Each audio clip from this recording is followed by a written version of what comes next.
Hi everyone, this is Angela. I hope you all have been good and groovy since my last video. Um, Today I'm talking about healing yourself as an empath. And also I wanted to talk a little bit about Lightworker syndrome. But that's a little bit later. I'm only going to touch on that. So first I want to define what an empath is because it's a term that I've used here a few times. And if you're watching my channel, I'm going to assume you are on the spectrum of empathy, people who are empathic. And have heard terms like light worker, indigo child, indigo person, Arcadians, Palladians, all of that kind of new age wonderful stuff. So empathic people are people who feel deeply.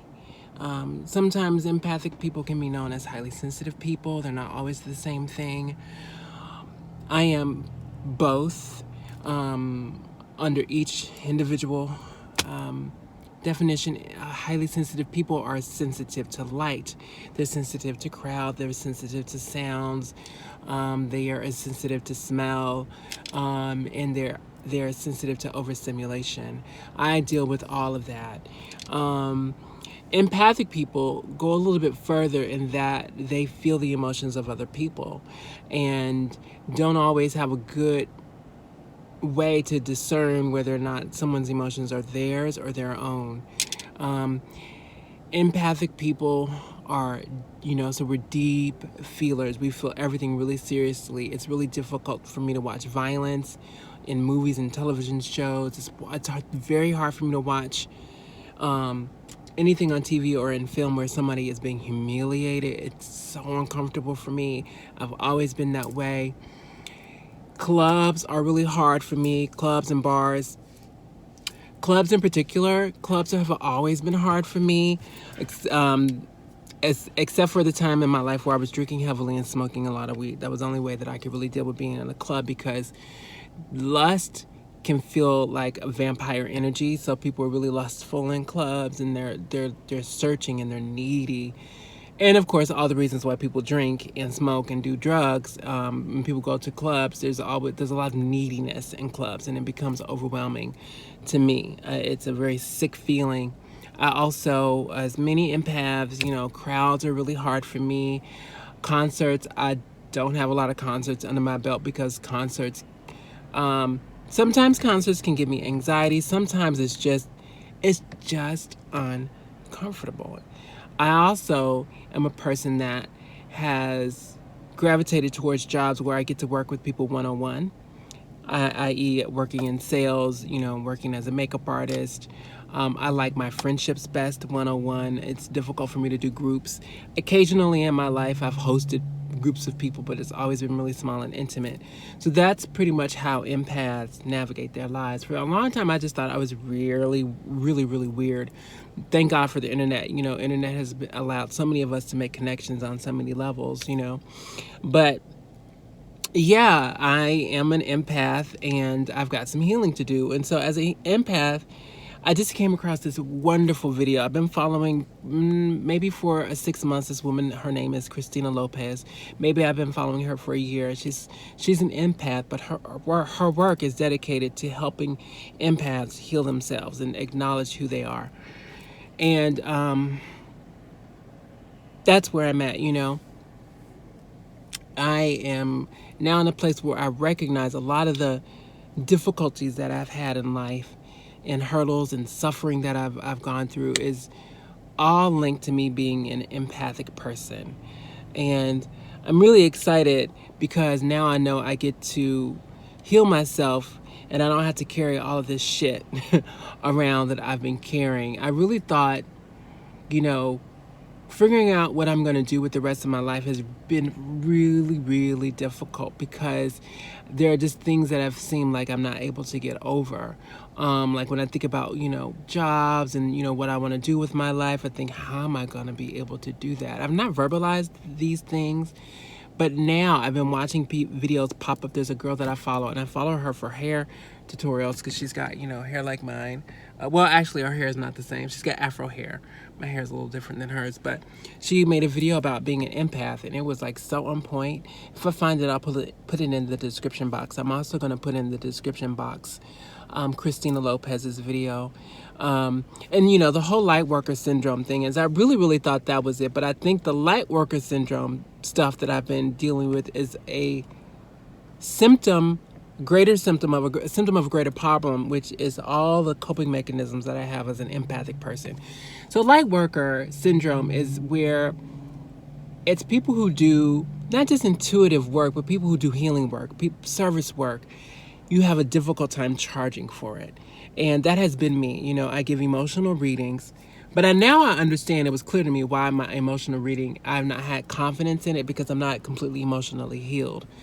I can't really help to heal people. I can help people navigate some things, but I've got a lot of healing of my own to do. And so the emotional readings, is something I do naturally.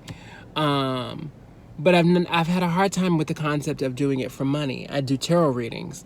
I've had a hard time trying to figure out if I could do that for money. And that's very much a Lightworker syndrome. You've got this work that you want to do, but it seems like it should be free. There's an article about it that I found to be freeing. And so I'll link that as well. I can't think of the guy's name, the author, but he's an empath. And he wrote this, maybe in the early 2000s or earlier, 80s, 90s, somewhere a long time ago. That was very millennial of me. I'm a 45-year-old millennial. And so for the next few minutes, I just want to talk about how important it is as an empath to heal yourself. If you are an empath and you find that you have a difficult time relating to the world, that you've got to separate yourself from the crowd to heal, and that you just get overwhelmed, I want to let you know that you don't have to do that for the rest of your life. I've done it for the greater part of, my life, for 40 plus years, and it's been exhausting. And, there was a time in my life I really didn't think I would see older age. And, I'm approaching midlife, or you could say I'm at midlife. And life has been a little scary for me, and I understand why now. And I'm smiling because I know there's a cure for me, for what I've been dealing with, and I have to heal myself. And so the healing is about all the trauma that I dealt with. What's really common among people who are empaths is the trauma that we've dealt with. For me, I was sexually molested by more than one person. I suffered emotional abuse early on. I suffered physical abuse early on, and mental and emotional abuse. I've been in relationships with people that are emotionally abusive, and sorry about that. And, was also date raped more than once. So I say all that to say that's the trauma that I've been through. And I've gone to therapy about a lot of this stuff, and therapy has helped, but there was always something missing. And I think part of it is, as an empathic person, one of the experiences, and I'm curious to know if anybody has ever dealt with this in therapy as an empath, is tables would turn. I've had therapists talking about themselves, right? And I'm like, I'm helping them. And then also, I've been in therapy, and the traditional methods of therapy don't really work for me. I don't have time to sit. I can sit for the rest of my life and talk about issues. I need to get to the issues. And this has been the problem for me. Like, I need to get to the issues. I don't want to just sit and talk.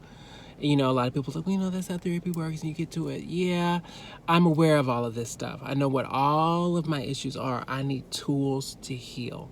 And finally, Christina Lopes is talking about it, and she really believes in empowering the empath. That we don't have to be fragile, emotional wallflowers, I think are the words that she used. I wrote it down because it was really, really good. I don't know, it's around here somewhere.